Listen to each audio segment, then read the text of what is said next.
बनी इसराइल को, औलाद याकूब को जो मदीने में थे उनको याद दिला रहा है कि तुम्हारे बाप दादों को हमने कैसे बचाया था, तुम्हारे पुरखों, तुम्हारे बुज़ुर्गों को, तुम्हारे बाप दादाओं को हमने कैसे फ़िरौन के जुल्म व सितम से निजात बख्शी थी।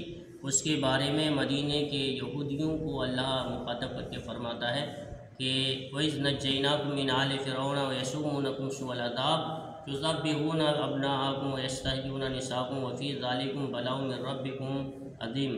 और याद करो जब हमने तुमको फ़िरौन वालों से नजात बख्शी कि तुम पर बुरा अज़ाब करते थे, तुम्हारे बेटों को ज़बह करते, तुम्हारी बेटियों को ज़िंदा रखते, और उसमें तुम्हारे रब की तरफ से बड़ी बला थी।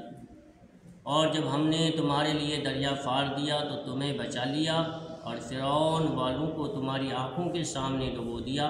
और जब हमने मूसा से 40 रात का वादा फरमाया, फिर उसके पीछे बाद तुमने बशरे की पूजा शुरू कर दी और तुम जालिम थे।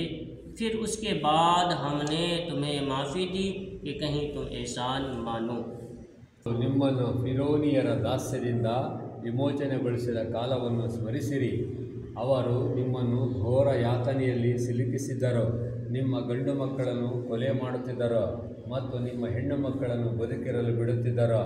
ಆ ಪರಿಸ್ಥಿತಿಯಲ್ಲಿ ನಿಮ್ಮ ಪ್ರಭುವಿನ ಕಡೆಯಿಂದ ನಿಮಗೊಂದು ದೊಡ್ಡ ಪರೀಕ್ಷೆ ಎದುರಾಗಿತ್ತು. ನಾವು ಸಮುದ್ರವನ್ನು ಭೇದಿಸಿ ನಿಮಗಾಗಿ ದಾರಿ ಮಾಡಿಕೊಟ್ಟ ಸಮಯವನ್ನು ಸ್ಮರಿಸಿರಿ. ಬಳಿಕ ನಿಮ್ಮನ್ನು ಅದರೊಳಗಿಂದ ಸುರಕ್ಷಿತವಾಗಿ ಪಾರು ಮಾಡಿಸಿದೆವು ಮತ್ತು ನಿಮ್ಮ ಕಣ್ಣೆದುರಲ್ಲೇ ಫಿರೌನಿಯರನ್ನು ಮುಳುಗಿಸಿಬಿಟ್ಟೆವು. ನಾವು ಮೂಸಾರನ್ನು 40 ಅಹೋರಾತ್ರಿಗಳ ಕರಾರಿನಂತೆ ಕರೆಸಿಕೊಂಡ ಸಂದರ್ಭವನ್ನು ಸ್ಮರಿಸಿರಿ. ಅವರಿಗಿಲ್ಲದಿರುವಾಗ ನೀವು ಹಸುವಿನ ಕರುವನ್ನು ಆರಾಧ್ಯವನ್ನಾಗಿರಿಸಿಬಿಟ್ಟಿರಿ. ಆಗ ನೀವು ದೊಡ್ಡ ಅಕ್ರಮವನ್ನೇ ಎಸಗಿದ್ದೀರಿ. ಆದರೆ ಇಷ್ಟಾಗಿಯೂ ಇನ್ನಾದರೂ ನೀವು ಕೃತಜ್ಞರಾಗಬಹುದೆಂದು ನಾವು ನಿಮ್ಮನ್ನು ಕ್ಷಮಿಸಿದೆವು.